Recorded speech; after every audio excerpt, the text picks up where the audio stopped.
This is the UX Ladder, Conversations Beyond Pixels, a deep dive into product cultures, inclusion, and the untold stories that shape experiences and trends.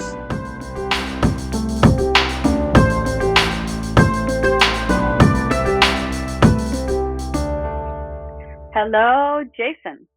I'm so excited to be sitting down with you. You've been such a huge part of launching this series, not only as an early cheerleader, but also as advisor. Welcome, welcome, welcome. Thank you. Um, co- yeah, honored to introduce the amazing Jason Brown, senior designer at Square. This is the largest business technology platform serving all kinds and sizes of business to sell anywhere and streamline operations. That's a little bit about where you are right now work-wise. But Jason, you're the kind of designer who I really, really respect because you always think about the end to end. You're one of the most deeply thoughtful people I've met, and I found you constantly questioning what and why and how, not only in design work, but even generally, right? Like even if you're turning around a concept or a random idea, you work tirelessly to think through a complete experience. And I feel like that's very much one of your superpowers. Now, I do want to call out that every year you pick out a project focused on social giving and you use your design chops, which absolutely best in class, to raise funds.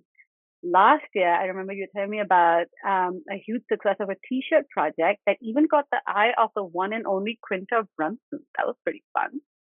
So, and for this work, you are leading Off the Margins. Everyone listening, please go check out at Off the Margins on Instagram. It's an art project supporting marginalized communities. And I believe you just launched your first collab with Adopter Classroom, raising funds to help teachers. And I was looking at this. This is crazy. So teachers actually spend an average of $860 out of pocket on classroom supplies each year. That's crazy. Crazy amount. I have my fiance is an assistant principal. She's taught for a number of years, so by virtue of that, a lot of our friends are teachers. So just getting to hear over Mm, the last couple of years that we've been together how much they spend out of pocket on supplies, or if a kid's shoes are too tight and the family doesn't have enough money to yeah. buy shoes, they'll go out and buy it. So it's just really interesting to see the lengths they'll go to create a really beautiful learning environment for the kids they service. Yeah. So everyone listening, go check out Off the Margins. Go buy those shirts. I know I have one in cart already. But besides all of this amazing design stuff, you are also a fashion enthusiast and a bookworm. Now tell me, are you still doing this? Are you still very ambitiously trying to read a book a week? Oh, book a month. I have a friend who does a book Okay. a week that I could never. That's like a extreme like 10-year goal, but Okay. a book a month, yeah. Nice. What are you reading now? What am I reading now? I'm debating picking up a couple new books, but I just finished The Bluest Eye, Toni Morrison. You know. Love, love, love. Highly recommend also listening to it because I read it and then I went and listened to it because it's narrated by her. Hmm. Um, it's gorgeous to listen to. But on to fashion enthusiasts, I believe it's jewelry you particularly appreciate. I do appreciate jewelry. I have a couple of necklaces, a pearl necklace. Yeah. Mm. What's a recent piece of bling that caught your eye, whether your own or out in the world? Well, I recently got an engagement ring, so that was like super big for me. Probably the most expensive thing I own. And it's just like non-traditional. You never really see men with engagement rings, and it's always been my philosophy. Two people are getting engaged, two people should have rings.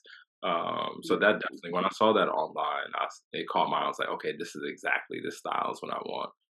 Yeah, nice. And I have seen that ring. It is gorgeous. Congratulations. thank you, thank you. Okay, let's dig into your design journey. Let's start right at the beginning. Where did this UX journey begin? I want to say it's junior year of college. Super long story short, I thought I was the next Mark Zuckerberg. I had an idea for a startup. It was called the Intern app. I think at the time, say I was 18, 18, 19, there was no really home where people could apply for multiple internships at a time. If you remember, there's the Common App for applying to colleges, one application where you could apply to a multitude of colleges with a single application. But that hadn't quite existed for internships. People 15 to 19 years old looking for a summer internship. So I was like, oh, this is a no brainer. One application, applied to multiple internships, and hear back. Um, Super long story short, I had the idea, took a semester off of college, thought I was gonna drop out and like make all these millions. Approached the my university with the idea. They liked it, but had been building something relatively similar. So we partnered, and it fizzled out pretty quickly just because once again I'm 19. I don't know how to code, but I'm researching on YouTube, design tutorials, how to write HTML and CSS. So I thought I should own more of the code, even though I wasn't really producing much, just with my young mind. So it quickly fizzled out. But ever since then, I decided, oh, if I ever have another idea, I want to be able to build it on my own. So that really started my journey into figuring out, okay, what is UX? What is product design? Mm. How do I something from 0 to 1? Mm. I have to say, I love that idea because whether it's an internship or a job, it's tedious, man. Like I know I was recently in the job market and I had all my spreadsheets and notes, and everyone talks about how time consuming, and especially as a younger person, it's very overwhelming. Mhm, Well, thank you for sharing that. But all of that said, you and I've talked about this before, right? Like UX isn't traditionally a field POC parents push for. I know that in my family, even the idea of studying design school for some folks in the earlier generation in my family, it was considered like absolutely not. That's a waste of money. What do you think you're doing? Um, but so given more traditional expectations, like you should be a doctor or a lawyer, quote, professional degree, how did your parents react when you said this is my path? I kinda did it, unintentionally backhanded in the sense that my mom had worked in finance for a number of years, and so I was an econ major, so I had already kinda satisfied some of those dreams they had. "Oh, you'll have a stable job, you'll be able to support himself." And then once I got the degree, that was kinda satisfied. It was only after, I think I never switched my degree once I had that idea for a startup, so I graduated with the Yeah. econ degree, and it was only after the fact that I decided, oh, building things is really fun, a lot more fun than I envisioned finance. And I think that was like the turn of Web 2.0, where we saw a bunch of tech companies coming out, Facebook coming out. So I think they started to understand the viability of technology. And oh, we hadn't traditionally thought of this as a career like a lawyer or a doctor or a finance person. But here's this emerging thing that people are making millions of dollars on where someone can get started. So I think around that time, my dad got like just very romanticized with this idea. He always used to say to us, $1 million is an idea away. $1 million is an idea away. So he really got romanticized with all these entrepreneurs, these overnight millionaires coming up with ideas. But he didn't really focus on the execution on how hard it was, Mm, as opposed to like the romantic side, like, oh my gosh, you have an idea, you can become a millionaire. So I think that really helped like persuade him, like, oh, technology is, is a path forward and a viable career path. got it. So what was your, thank you for sharing that. What was your first UX job? Ooh, first UX job. This startup called OnSwipe in New York City. I was interning there while I was going to school at Rutgers, New Jersey. So I used to take the train from hour and a half from New Jersey. On my off days, if I didn't have class Tuesdays, I would go into the city and work at OnSwipe. It was an iPad platform for reading news articles. Oh, They had some interesting interactions in the way you would swipe through news articles or be able to save them. Um, Not really a viable business model. This is no shade to to them or the past, but for a period of time it had worked. But imagine like a GQ signing up for OnSwipe and really changing the way people read on a tablet. right. So that yeah, the premise or a handheld device. And that was just really interesting being able to think through, okay, how should somebody interact with something? And we were just interns with no particular title. So it wasn't like a Yeah, U internship, but I got to think through, okay, how do people interact with copy or reading or an interface? So that was really my first foray into thinking, okay, there's an opportunity here to do something different than I'm currently doing in school. so tell us also, were you any good at it? Oh no, oh my gosh, that was horrible. Horrible. I think those were the most fun days too because everything was new. I think I'd go home Yeah. and watch YouTube tutorials on UX. There was a website called Web Design Tuts where you could download a sketch file and play with things that somebody had already designed. And so everything was really fun because it was new, and every piece of information you got was golden because it was something you didn't know before. So it was this very interesting time where I sucked at everything, but every new piece of information, "Oh my gosh, now I know how to do this one simple small thing." Yeah. Yeah, a really cool time. Uh, yeah, you literally have to like workshop into it because I had similar experiences as well. But let's zoom out now, right? Like, so you just mentioned that a little while ago that you did study economics and to please the parents and all that, but obviously something you were interested in. You're currently at Square, where you're a lead product designer, and your work is focused on trust experience. For those listening, mentioned a little while ago that Square services businesses of all sizes, right, from large to enterprise, from large enterprise all the way down to small stores, and where they offer payment and business management tools. Now, finance is clearly a space you fully invested yourself in, right? Like even your side work where you're raising money for schools and things like and teachers, that is also clearly very finance related, where you're thinking about money and economics. Talk to me about this interest in money, the financial structure. What led you here? Yeah, I think a big part of it is just growing up in New York. You get to see various income levels, people who have, people who don't. And for somebody who grew up with not a lot of money at that period of time, you get to realize the importance of having money or access to money or access to credit. So I've kind of structured my career on democratizing access or building tools that create access to money, especially thinking through being an econ major and then being able to marry that with design, it was a no-brainer knowing my interests and being able to really marry those two and think about, okay, I really enjoy design. I really enjoy talking to users, figuring out their frustrations. I have this background in access to credit or how money works or how people get it. How can I marry those two to really make tools and solutions for people, most importantly, that need them the most, that their livelihoods would change if this tool doesn't Mm, exist. They wouldn't mm. be able to put food on. Thank you for sharing that. And you are a native New Yorker, and I'm sure like walking through every street and just seeing the income disparity. You've also lived in the Bay, right? Like one walk downtown San Francisco, you can see it's very dark. I really appreciate everything you're doing there. You know, in this interest, you also read a lot about this. I remember a while ago you recommended a book to me, which I really appreciated, The Psychology of Money. So, in all this work that you do and all this reading that you do, what has been your biggest learning about money? Mm, biggest learning about money, I think, is it's not. We all have the same skill sets when it comes to money. It just depends if you have it or not. So this idea that there's like this orthodoxy that people believe is like, oh, poor people don't know how to manage money, and that's just not the case. Poor people know how to manage money. It's just that they don't have access to more money, right? You can only budget if you have money to do so. If I have $10 and I need to buy milk for my children and I need to buy gas, there's no budgeting. I have to buy milk, I have to buy gas. That $10 is gone.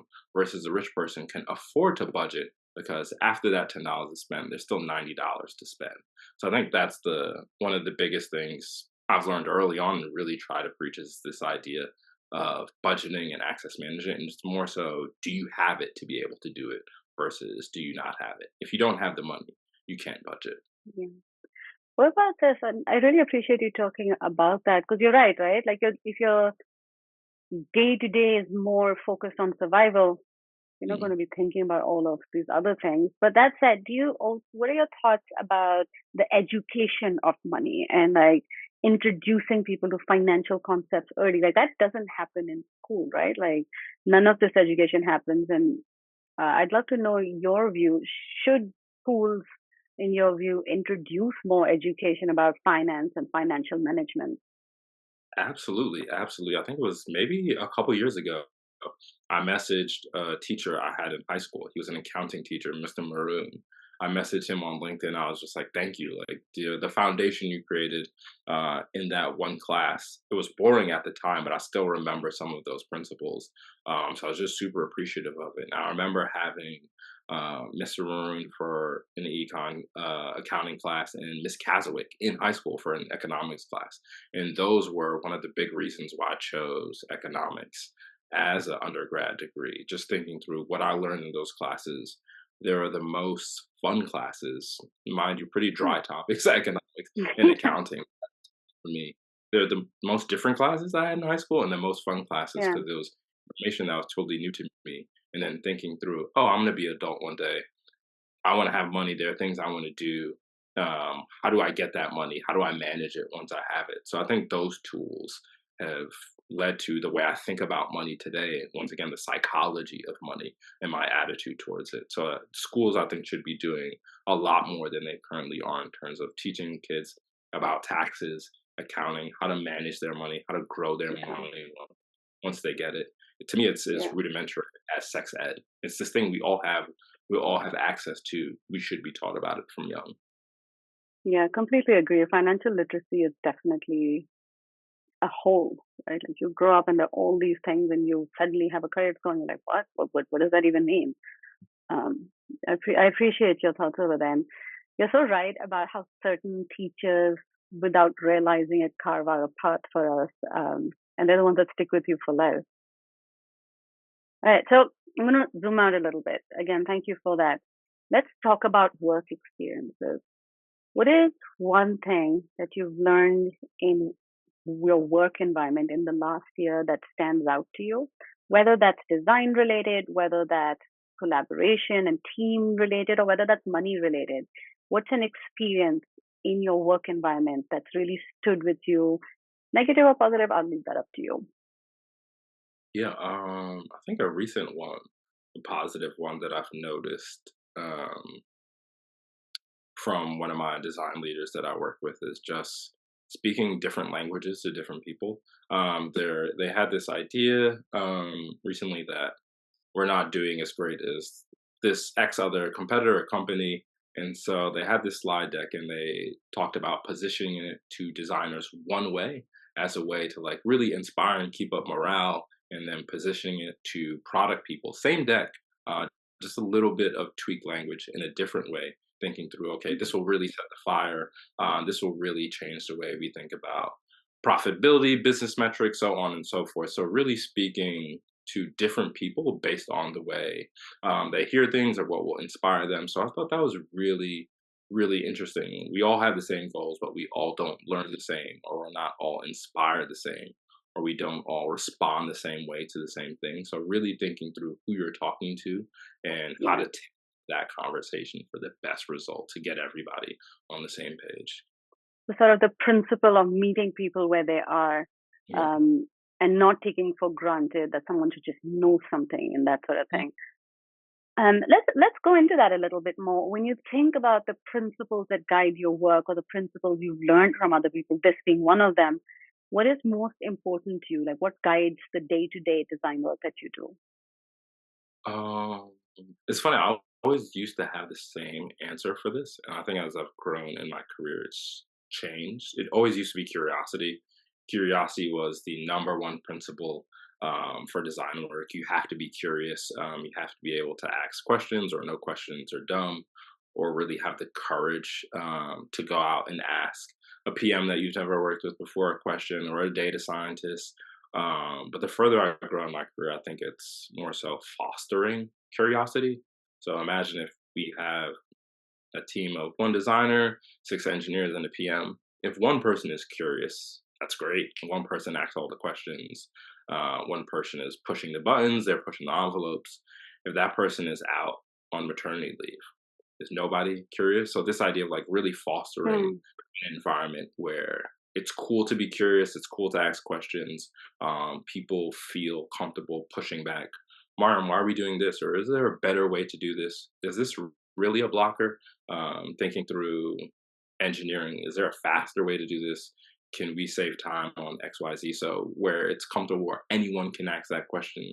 Um, Someone can suggest a design concept who's not a designer. Someone can suggest a product change who's not a PM. So this idea of really fostering an environment where it's okay to be curious, and that's really encouraged as opposed to just one person being curious, making an environment um, curious. Mm. I feel like what you're really digging into when summarizing that and um, turning it over in my head, you're really talking about how product development is a team sport and everybody needs to be curious. So, adjacent to that, describe the best team you've ever worked with. What made them so great? The best team, I would say one of the first teams I worked on in grad school. I was interning at Salesforce out in the Bay for a period. It was a very interesting team. It was a design studio that got bought by Salesforce. So they were working inside of Salesforce as a design agency. Um, the team was called Salesforce Ignite. And the way they thought about things was just really interesting. I remember there would be decks they had to present to upper level management. And before the presentation, they would paste out the deck in physical form on a board and have the words, and they would X out some words that they didn't like, or X out of visuals. And this idea that everything was up for grabs and anyone could say anything. I remember, mind you, I was an intern. These people are 30 years my senior, and I would suggest, oh, we could phrase that better. And it'd be up for grabs, and we'd immediately exit out. So I thought that was one of the most interesting teams I worked with just because everything was up for grabs and it felt like how I thought about design or how I've read about how design should be extremely collaborative, extremely physical, where things are on a board, we're Xing them out, we're changing them as we go. They're cooks in the kitchen, but the process is not being slowed down, if that makes sense. I feel like today Yeah. there's a lot of cooks in the kitchen, right? Where there's a PM, there's engineers, there's a product marketing manager, there's a data scientist. And if we don't agree, it's going to push the roadmap down a month, another quarter. Versus this team felt very fast, very movable. Um, no one was holding deeply to an idea they had. Anything was up for grabs, but the speed was still important. It's like, okay, we don't agree. How can we get to a solution quickly? And there were just everyone was an expert in their field. It really felt like you relied on people's expertise. You could push back, but at the end of the day, you knew, okay, this individual is really great at this thing. I'm going to let them run. If I have ideas around how to change it, I'll voice it, but my goal is to really let this individual who's an expert in their field run. I love that. So it's sort of this like harmony, right? Like you pressure test ideas, but there's still one person who gets to make the final call. So you're not just stuck Mhm. in a place. You're right. Right. So much of something you were talking about really struck with me because so much of the world that we live in tech is about make it faster. What can we do quicker?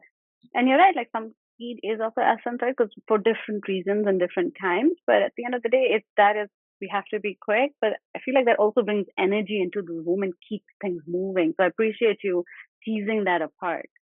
Um, a little while ago we were talking about sort of the experiences, not sort of sorry, the experience that you had that led you to where you are. So I want to go back to that, if I might, where you talked about these two different teachers who really stood out to you and shaped your approach to what you ended up doing.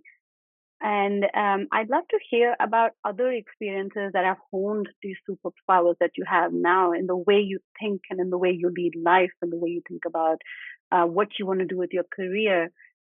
Whether it's positive or negative or both, can you talk a little bit about what are some of the things that have in your lived experience that have led you to what you do now? Yeah. I think another example, another professor, I'll shout out this individual named Gary Chu during grad school. His class, the whole basis of it was to try to raise $1,000 Hmm. through any idea you had. So you had to set up a Kickstarter campaign, and you had 2 weeks to raise the money. So it's a group of 20 of us in my class.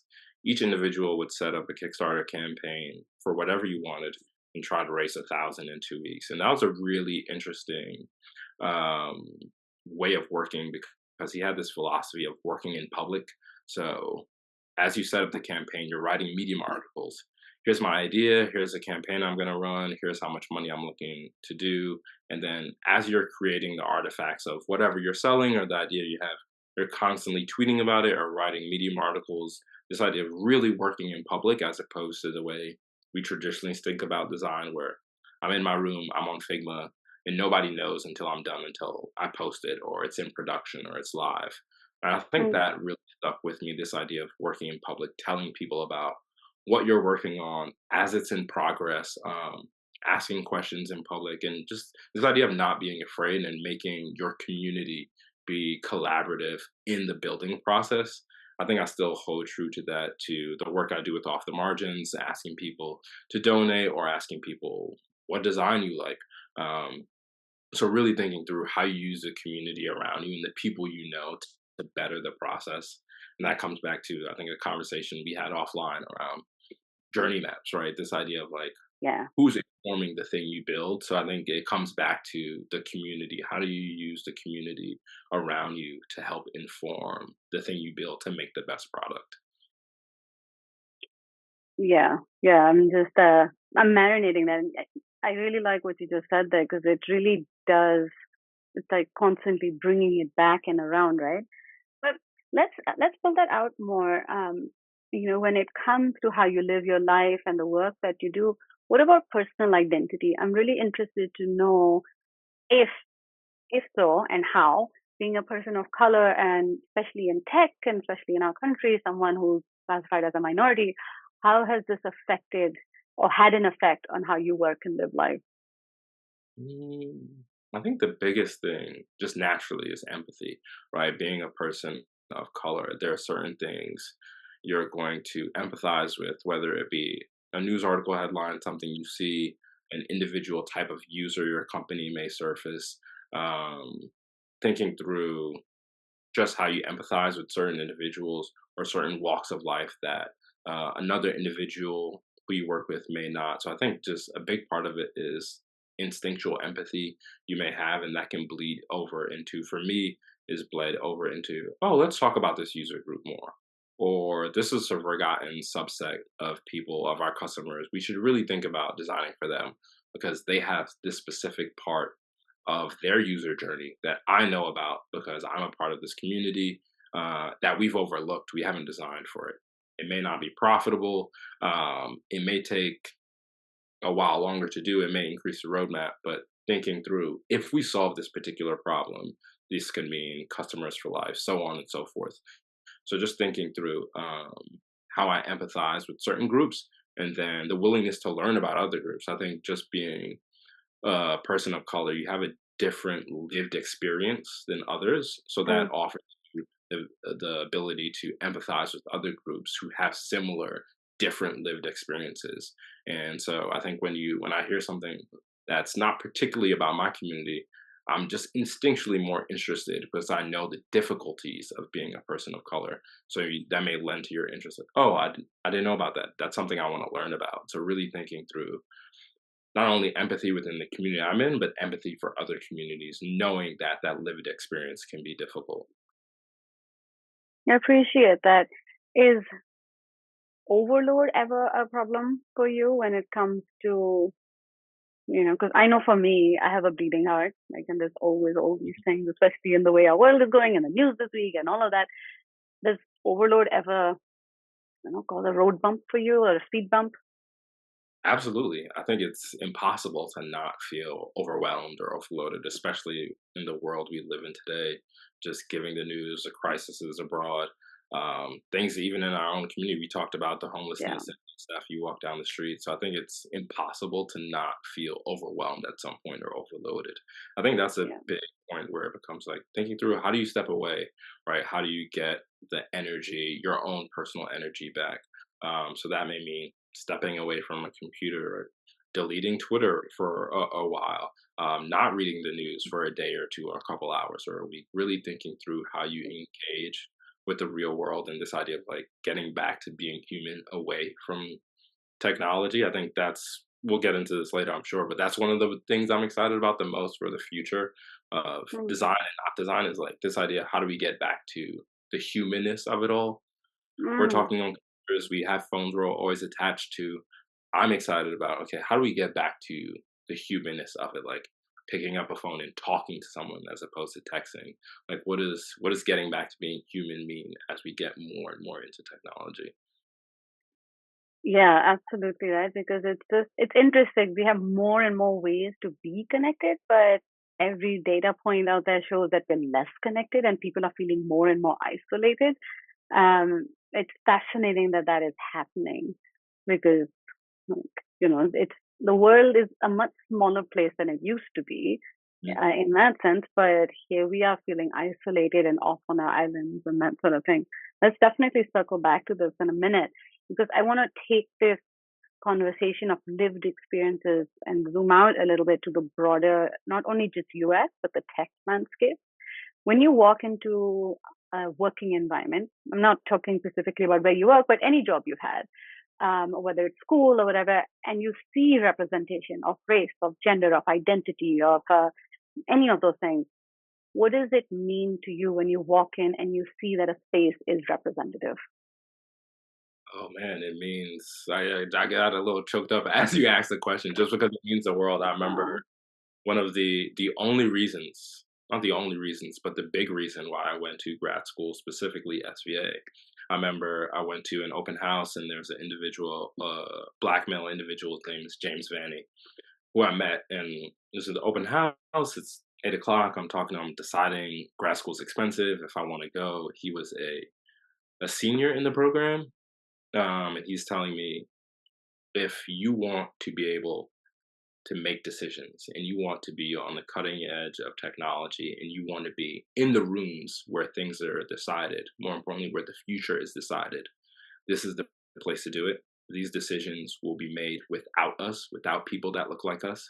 The only way those decisions can be made with us if people like us get into those rooms. And I remember thought about that for a while after this idea that in order to be able to get in the rooms, you need to be able to be in a position where you know more than most, or you're going to the right schools, or you know the right people. And this was one of the steps to do that. So I think about that all the time. Had he not been at that open house, had he not been at the program, maybe I don't go to grad school. Maybe I don't go to that program. Maybe I don't end up working at the Salesforces, the Squares, where people are making these decisions about the future and about technology. So that was long-winded to say. It means the world to me. I think representation is so important just to be able to see, once again, lived experience. Somebody that looks like me is doing the thing I want to do. I can see it. It's tangible. Now that I know it's possible, I know I can do it. I'm really appreciating how you structured that, right? Because, yeah, absolutely. It's not only about going into space and saying, oh, someone else did it. That means I can do it too. And it's not just anyone else, it's a specific person that you identify with, that you can see across the room and scope out and say, oh, I feel psychologically safe now with this person. And there's like a certain unspoken trust that just suddenly exists. That's really powerful. How yeah, like I have chills. It's so true with everything that you just said. Um, that said, I want to also get your thoughts on what are your thoughts on the impact representation has on shaping best in class products, experiences, and stellar cultures? I mean, going back to what I just said, imagine if these individuals, people of color, or certain communities are not in the room, that will be reflective of the product. So that could be a reason why certain customers don't use a certain product. They open the product, they open the app, they go to the website, and they can tell it's not reflective of them, of their lived experience, once again, or things they go through, or certain things in their user journey, the way they use certain products. So to me, it's just, I think we spoke about this at SF Design Week. It's just good business sense when we Yeah. think about designing for everyone. Yeah, I think it just makes the product better. It's best for the company. One, just on a profitability side, if like we want to be totally bullish and only think about money. It's just better on a profitability side. And then number one, most importantly, just the right thing to do. I think we should all be reflective of one of the communities we serve, and then of the community. Period. Um, the community is the world we live in is not homogenous, right? We don't all have the same lived experience, or live in the same neighborhoods, shop the same places, or all make the same amount of money. So by virtue of that, we need to be designing for a wide variety of people. And if you don't do that, that means you're one, back to the business sense, you're not optimizing your business for the most customers and the most money to be made. I can see where the economics major has so nicely married the design major. But you're Yeah. right, right? Like if your bottom line is we need to be profitable and we need to make money, and we work. You and I have lived in the belly of the beast, and we, in terms of tech and Silicon Valley and New York and all of that. And it is true, right? If it's money you're thinking about, it sort of is a no-brainer that you need to be thinking broader. You need to be reaching people because you're right. The world is our society isn't homogenous.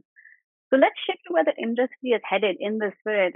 Industry being UX. And when I say UX, by the way, just as a quick reminder to folks listening, is I'm not just talking about design. I'm talking about UX writers. I'm talking about researchers. I'm talking about analysts and the world of UX and how we do work in different spaces in tech for and nonprofit.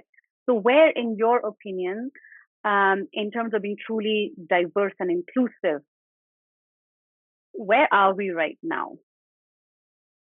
Um, at the bottom of the curve, I think, in my opinion, if we're being honest, I think there's still a lot of work to do. When you look at people who are doing the recruiting for jobs, when you look Mm, at UX across the board, I mean, you can search any big company, type in Facebook product designers or LinkedIn product designers on a LinkedIn.com. You'd be yeah. pressed to find black and brown in the first 5 pages. Maybe you get one or Mm, two in the first five, maybe you don't. So I think it's just based on the numbers. yeah. There's a lot of work to do, and I think that that starts with recruiting.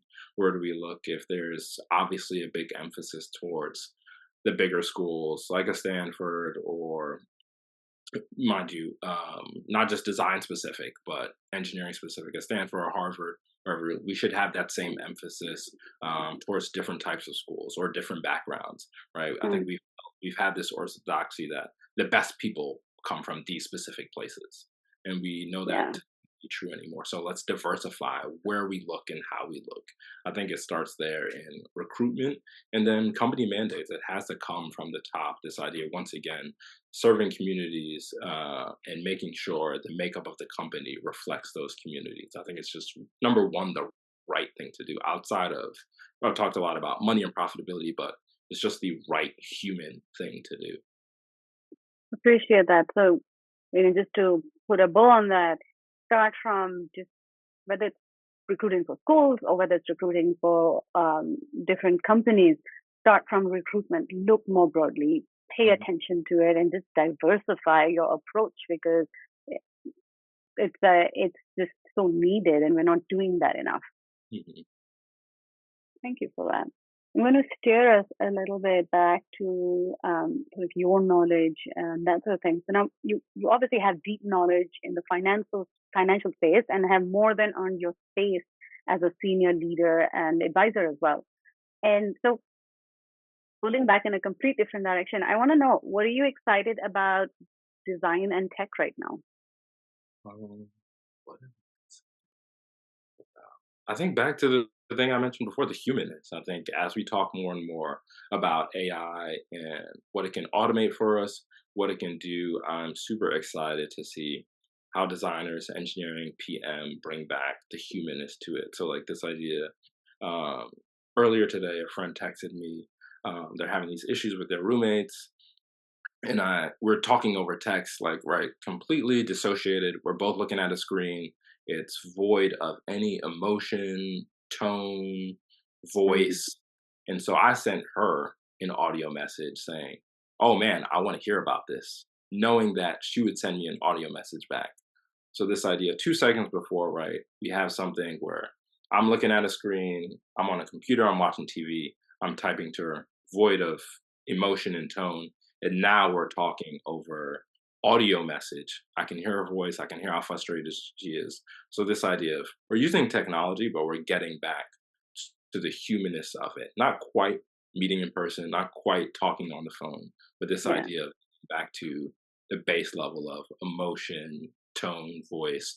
So I'm excited for that, thinking through, oh, somebody had to suggest we need an audio chat feature where somebody can speak and send an audio message. What does that look like in the world of AI where we have technology abundance, but we're building tools where you can input a little bit of humanness into it and get back to the base level of how we all communicate and connect.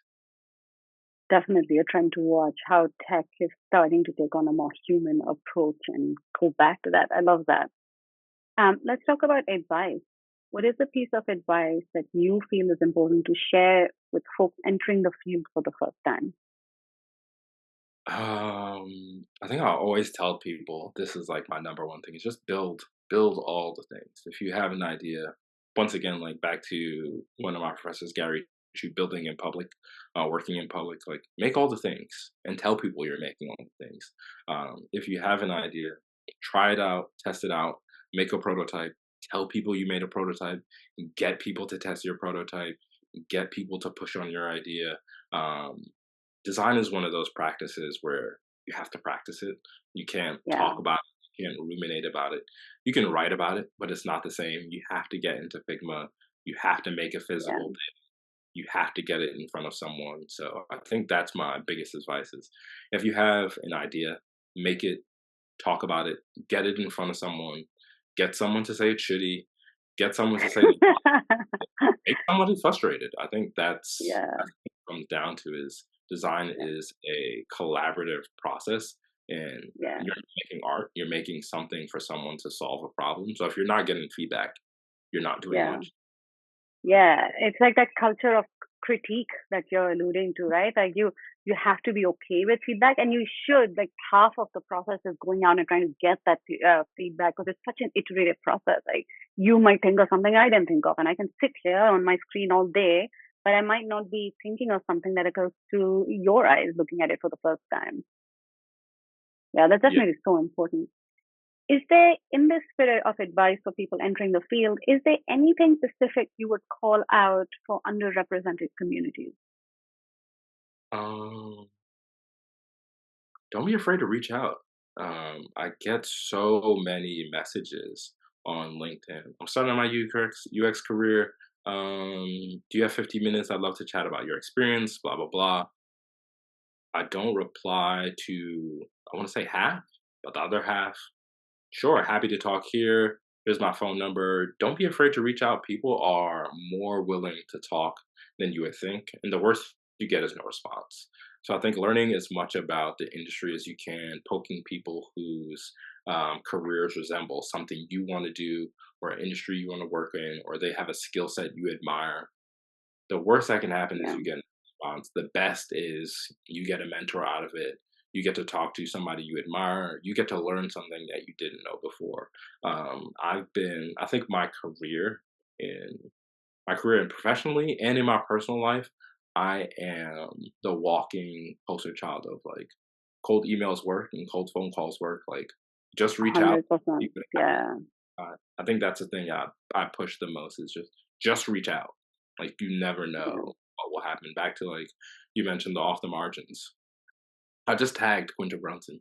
She just happened to see it the same day we launched. Like that was just like absolutely. a luck thing. Me deciding I'm gonna reach out. I hope she sees it. She ended up buying thousands of dollars worth of shirts. So like just do the thing. The worst That's that can happen amazing. is response. Um, yeah, you're so right. I wanna ask you a question about this. There's a couple of places right now where you can go and sort of see a marketplace of advisors, like the ADP list type of Mhm. places. What are your thoughts on that? I'm seeing a lot of chatter in different design forums about this sucks or this is great. Um, yeah, what do you think of these like marketplaces that are popping up? That's like a whole nother conversation that I won't get into. Capitalism. You Yeah, have to make money off of everything, right? where even Yeah. now, if you want a mentor, it has to be paid for, which I get. People's time is valuable, Yeah. and so on and so forth. So to Yeah. me, if it works for you, it works for you. But back to the reaching out thing, that's something I did. I want to say maybe a year or two ago. There's a designer at Microsoft who I really admire. Just reach out, like back. Do not be afraid to reach out to somebody Yeah. who think if you want to pay them, I'm all for that. You want to sign up for ADP list, beautiful. But back to reaching out, I think it back to the humanness that we The talked about. one-on-one. Yeah, how do Yeah. you get back to that? Like you see somebody, you like them, reach out. I have Yeah. a friend who stopped the CEO of Glossier on the street, and that's how they got the job. Like the humanness of it. Like, hey, I like what you're doing. I want to work here. Like same Yeah. thing for mentor. Hey, I like what you're doing. I'd love to learn more. Reaching out on LinkedIn, what have you. The Yeah. worst thing that can happen is no response. Yeah, I think I'm with you. I think the one-on-one on, okay, I am sending Jason a message because this is what I want to learn from you. I think ADP list is free, not to call them out or anything. I'm sure what they're doing is great, but it's just also like I was looking through it, just because I'm nosy like that. I like to look through everything. It was overwhelming, and if I was coming in here, a few years ago when I was and I still look for mentors Mm, at every level of my career. But a few years ago, it would have been really overwhelming. Even now, I was like, where do I even start here? Do I even mm, want to be on this? So I really like your approach of that one-on-one personal connection because it goes a long way. Okay. Well, in this spirit, holding the door for future UXers. You and I've talked about this a little bit. We even talked about it during our panel at Design Week. But when I say holding the door for future UXers one-on-one, what does this mean to you? Um, it means doing for me everything in your ability to get, like James Vanny told me that one day at the open house, other people into those rooms. Now that I'm in those rooms at the big companies, making the things, designing the future, what does it look like to bring someone else along? So back again, like, does that mean answering LinkedIn messages for young designers who are not sure about their career paths or what they want to do? Does that mean thinking through when we're going a recruitment process, talking about an interview panel? Do we have the right people on the panel? We've talked about that in the Yeah. past. Be interviewing the right people. Is it a homogenous group or is this a diverse group reflective of the community? So I think at every instance in the journey where new people are coming into the industry, thinking through, okay, how do I bring people along to where I currently am? Because Yeah. if you're not doing that, then what's the point? That means you've made it and no one else will made it, and the buck stops at you. So there'll be no PLC after you, and that's not the world I want to live in, Yeah. and that's not a world I think we should be creating. It's we should be looking back to see, okay, here's how I made it. Here's the steps I took. Let me pay it forward. This idea of giving back and really get people in positions to one not only win for themselves, but who's to say, who knows how they support and how they'll pay it forward in the future. Yeah.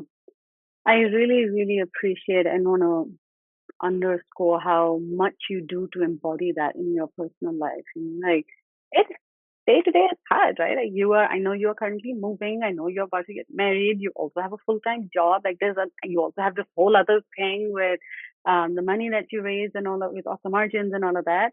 But you find time to answer those LinkedIn messages. And yes, some like you, it's hard to get to all of them, but you try.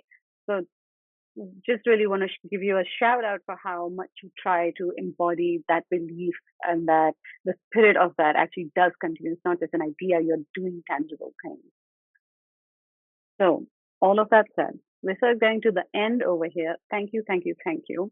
I have just one last question for you. Look, acknowledging that working in tech is hard, right? It's ever changing. There's market right now still is really unstable. You and I have talked about this also recently, where the layoffs and the uncertainty in tech and the growth and getting into UX is hard. There's so many things I could keep going on. All of that said, what keeps you going? Mm, what keeps me going? Just to harp on you for a second, I think this, like people giving back, like we just talked about, like how do you pay it forward? I think things like this, where designers are talking to each other, talking about their lived experiences, and you creating a platform to do that, to share out. These are the types of videos I watched in 2015, 2014, just learning about design. What does a designer's daily life look like? What is their lived experience? What are things they're doing? So I think things like this are super important. Just you taking the time to give back to designers one, and then things you've seen, and then to the design community. So this is just information that's helpful, I think, to everyone. I've watched your previous interviews, and it's always something enlightening. I'm always learning something. So first and foremost, I appreciate that the most, and I'm excited for more of these things. Back to, once again, I think I'm really big on the humanness, right? Us getting away from like the technology as much as we can, and doing the one-to-one stuff more, and seeing like how that advances in the future. I remember it previously was like, used to be a website, still exists, Meetup, where you'd have UX meetups and you get to meet Yeah. designers like one-on-one, and that those sorts of stuff are really cool. So I'm excited to see like Yeah. how the humanness continues, and how we continue to develop different ways to interact, especially in the design space. Yeah, absolutely. Jason, thank you. It's been an honor, always continues to be an honor. I am so privileged to know you as a designer, and also the privilege to call you a friend. Thank Oh, you so much. Really grateful. thank you, thank you. Thanks for listening to the UX Ladder Conversations Beyond Pixels, created by Mariam Khan, music by Ben Ewing.